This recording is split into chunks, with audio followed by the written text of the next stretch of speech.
Cooker விசில மறந்து உணவு வீணாகி போச்சா? இனி அந்த கவலையே வேண்டாம். வழங்குகிறோம் உலகின் முதல் விசில் கவுண்டர் குக்கர், புதிய அல்ட்ரா குரோனோ. அல்ட்ரா என்றால் ஆரோக்கியம். வணக்கம் தினமலர் நேயர்களே, தொடர்ந்து நாம் நேரலையில் இணைந்திருக்கிறோம். 2026 சட்டமன்ற தேர்தல் முடிவுகள் வெளியாகி கொண்டிருக்கிற இந்த நிலையில் இப்பொழுது நம்மோடு இணைந்திருக்கிறார் தாவேகாவை சார்ந்த திரு பம்மல் கே கந்தசாமி அவர்கள். சார் வணக்கம் சார். வணக்கம் வணக்கம் சார், தாவேகா முன்னிலை வகித்து வருகிறார்கள். நீங்க அதை எப்படியா பாக்குறீங்க? இது நடக்கும் அப்படின்னு கணிச்சிருக்கீங்களா? தாவேகாவே எதிர்பார்க்காத வெற்றி அப்படிங்கிற வாசகங்கள் நம்ம அடிக்கடி பார்க்க முடிகிறது.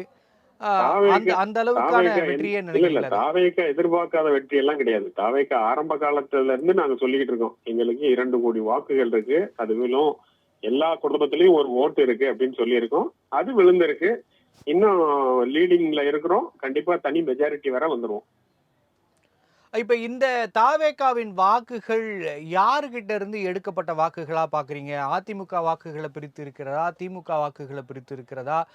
இந்த அளவுக்கு வெற்றிக்கான காரணங்கள் என்ன அப்படின்னு நினைக்கிறீங்க? தாவேகால கிட்டத்தட்ட 1.7 crores மெம்பர்ஸ் இருக்காங்க, ஆல்ரெடி இருக்கிறாங்க. சரிங்களா? அது மட்டும் இல்லாம நீங்க அதிமுகவோ திமுகவோ நீண்ட காலமா இருக்கிற கட்சி. நான் கிட்டத்தட்ட 6 மாசமா எல்லா இடத்துலயும் சொல்ற ஒரு விஷயத்த தான் சொல்றேன். திமுகவுக்கு அதிகபட்சம் ஒரு பூத்துல பாத்தீங்கன்னா ஒரு 20 நிர்வாகி இருப்பாங்க, எல்லா அணியும் சேர்த்து. அப்படி பாத்தீங்கன்னா நீங்க 75,000க்கு பதிலா 1,00,000 பூத்துன்னு வச்சா கூட அவங்க கட்சிக்காரர்கள் 80 லட்சம் பேர் தான். அப்போ மீதி எல்லாருமே அவங்க கட்சிக்காரர் கிடையாது. அந்தந்த எலெக்ஷன்ல அவங்க நிலைப்பாடு அந்த சமயத்துல இது சரி இது தவறுன்னு எடுத்திருப்பாங்க. இன்னைக்கு அவர்கள் எல்லாருமே தளபதி விஜய் பக்கம் வந்திருக்காங்க, அவ்வளவுதான். எல்லா கட்சியிலையும் 2 கோடி தொண்டர்கள், 1.5 கோடி தொண்டர்கள் அதெல்லாம் கிடையவே கிடையாது. அவர்களுக்கு 80 லட்சம் பேர் தான்.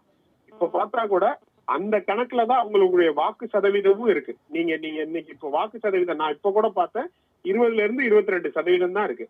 இதுதான் அவர்களுடைய உண்மையான பலம்.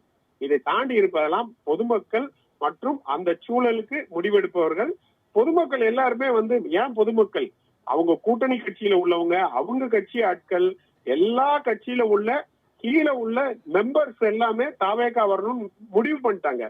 திமுக கூட்டணின்னு இப்ப வச்சிருக்கிறதுக்குள்ளா லீடர்ஸ மட்டும் தான் வச்சிருக்காங்களே தவிர கேடர்ஸ் எல்லாம் விட்டுட்டாங்க. எல்லாரும் தாவேகாக்கு வாக்களிச்சுட்டாங்க. இன்னும் இந்த மீதி சுற்றுகள்லாம் முடியும் போது தாவேகா மிகப்பெரிய நம்பர்களுக்கு போகும். ஆனா நிறைய இடங்கள்ல நிறைய அரசியல் விமர்சகர்கள் சொல்ற விஷயம் என்னவா இருக்குன்னா, தாவேகாவிற்கு வாக்களித்தவர்கள் எல்லாம் இளைஞர்கள். அவங்களுக்கு வாக்களிக்கணுங்கிற ஆர்வத்துல காலையிலே வாக்களிச்சுட்டு போயிருக்காங்க. அதனால இந்த ஆரம்ப கட்ட சுற்றுகள்ல முன்னிலை வகிக்கிறாங்க. ஆனா போக போக மற்ற கட்சிகளின் வாக்குகள் வர வாய்ப்பு இருக்கிறது. அதனால இந்த ட்ரெண்ட் கண்டிப்பா மாறும் அப்படின்னு ஒரு வாதத்தை வைக்கிறாங்க. நம்ம அதை எப்படி புரிஞ்சுக்கலாம் சார்? இது ஆக்சுவலா ஒரு என்ன சொல்றது, அன்னைக்கு காலையில வாக்களிச்சாங்க, அதனால காலையில என்றது காலையில வாக்கா இருக்குமா? ஒரே மிஷின் தாங்க. காலையில இருந்து சாயந்தரம் வர அதே மிஷின் தான். 2 மிஷினா இருக்குன்னா 2 மிஷினா இருக்கும், ஒரு மிஷினா இருந்தா ஒரு மிஷினா இருக்கும். இது ஒரு அபத்தமானது. அப்ப அவங்களுக்கு நாலேஜே இல்லைன்னு அர்த்தம். ஒரு மிஷின் பட்டன் அமைக்கி எவ்வளவு வாக்குன்னா அந்த மிஷின்ல அன்னைக்கு ஃபுல்லா போலான வாக்கு தான் சொல்ல போகுது. இது அவர்கள் ஏதோ பேசணும்னு பேசிக்கிட்டு இருக்காங்க சார். அதே மாதிரி இப்ப தாவேகா வெற்றி பெறுகிறது அப்படிங்கிற சூழ்நிலையும் இல்லை, முன்னணியில் இருக்கிறார்கள் அப்படிங்கிறத நம்ம பார்க்க முடிகிறது. அப்படின்னா ஒருவேளை அறுதி பெரும்பான்மை தாவேகாவிற்கு கிடைக்கவில்லை அப்படிங்கிற சமயத்துல அடுத்த கட்ட நகர்வுகளாக தாவேகா என்ன செய்ய நினைக்கிறீங்க? இல்ல, அப்படி ஒரு சூழல் வரவே வராது அப்படிங்கறத என்னுடைய வாதம். நீங்க ஸ்கிரீனை பாருங்க. ஸ்கிரீன்ல தாவேகா முன்னிலையில் இருக்கிற இடத்துல ஃபுல்லா 3000-4000 ஓட்டு வித்தியாசம். தாவேகா செகண்ட் பிளேஸ்ல இருக்கிற இடம் ஃபுல்லா 500-1000 ஓட்டு வித்தியாசம். இன்னும் நிறைய சுற்றுகள் பாக்கி இருக்கு. 100% தனி மெஜாரிட்டியுடன் தாவேகா ஆட்சி அமைக்கும். Okay sir. அதே மாதிரி முக்கியமான அப்டேட் என்னன்னா, முக்கிய தலைவர்கள், திமுகவின் முக்கிய தலைவர்கள் பின்னடைவு அப்படிங்கிற நியூஸை பார்க்க முடிகிறது. குறிப்பாக தொடர்ந்து முதல்வர் ஸ்டாலின் அவர்கள் பின்னடைவு சந்தித்திருக்கிறார். இதெல்லாம் எதை காட்டுகிறது? எதனால முக்கிய தலைவர்கள், அமைச்சர்கள் எல்லாம் பின்னடைவு சந்தித்திருக்காங்கன்னு நினைக்கிறீங்க? நாங்க ஆரம்பத்துல இருந்து திமுக மீது கூர்மையான விமர்சனத்தை வச்சுக்கிட்டு இருந்தோம். தளபதி அவர்கள் தெளிவா ஆரம்பத்திலேயே சொல்லிட்டாரு, நமக்கும் திமுகவும் மட்டும்தான் போட்டி அப்படின்னு. அப்போ அவர்கள் என்னென்ன அநியாயம் பண்ணாங்க எல்லாத்தையும் எடுத்து சொன்னோம், மக்கள்கிட்டையும் கொண்டு போய் சேர்த்தோம். மக்களும் அதை கவனிச்சாங்க. எங்களுடைய இலக்கு என்னவா இருந்ததோ அதை நோக்கிதான் எங்க பயணம் இருந்தது. அந்த இலக்கோட எண்டுல என்ன நடக்கணுமோ அதான் இப்ப நடந்துகிட்டு இருக்கு.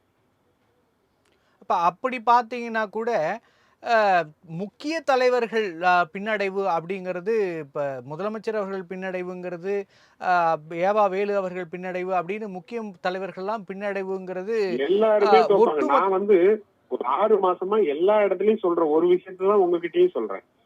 திமுக 19% இருந்து 22% தான் வாங்கும். திமுக 3வது இடத்துக்கு போகும். கோபாலபுரத்திலேயே போய் திமுகவை அடைத்து விடுவோம்.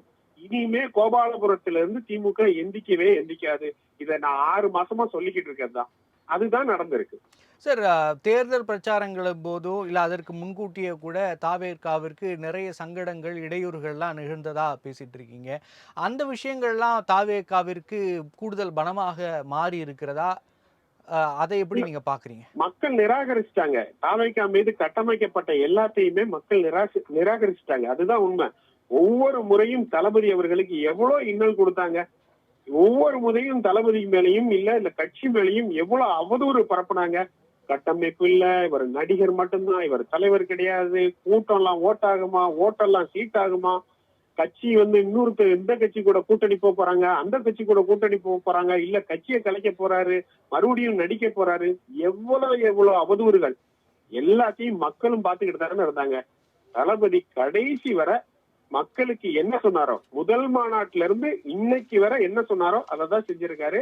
அவர் சொன்னதை மட்டும்தான் செய்யறாருன்னு மக்கள் அதை ஏத்துக்கிட்டாங்க. அதனாலதான் வந்து இவ்வளவு பெரிய ஆதரவு கிடைச்சிருக்கு. நன்றி சார். Thank you sir.